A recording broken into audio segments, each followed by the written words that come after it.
ప్రస్తుతం పాకిస్తాన్ స్వదేశంలో న్యూజిలాండ్ తో 5 మ్యాచ్ల సిరీస్ లో తలపడుతోంది.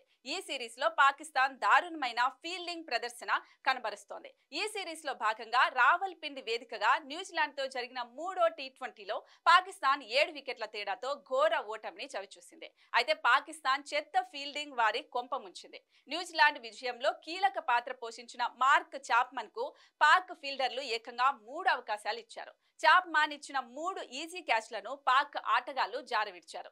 తొలుత 9వ ఓవర్ వేసిన షాబాద్ ఖాన్ బౌలింగ్ లో చాప్మన్ స్లాగ్ స్వీప్ ఆడేందుకు ప్రయత్నించాడు. కానీ షాట్ సరిగ్గా కనెక్ట్ కాకపోవడంతో బంతి గాలిలోకి లేచింది.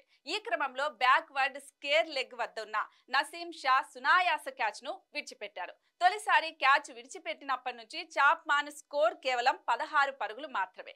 ఆ తర్వాత రెండో సందర్భంలో wicket keeper Usman Khan catch ను జారవిడిచాడు. ముచ్చటగా మూడోసారి స్పిన్నర్ అబ్రార్ అహ్మద్ తన సొంత బౌలింగ్ లోనే ఈజీ రిటర్న్ క్యాచ్ ను విడిచిపెట్టాడు.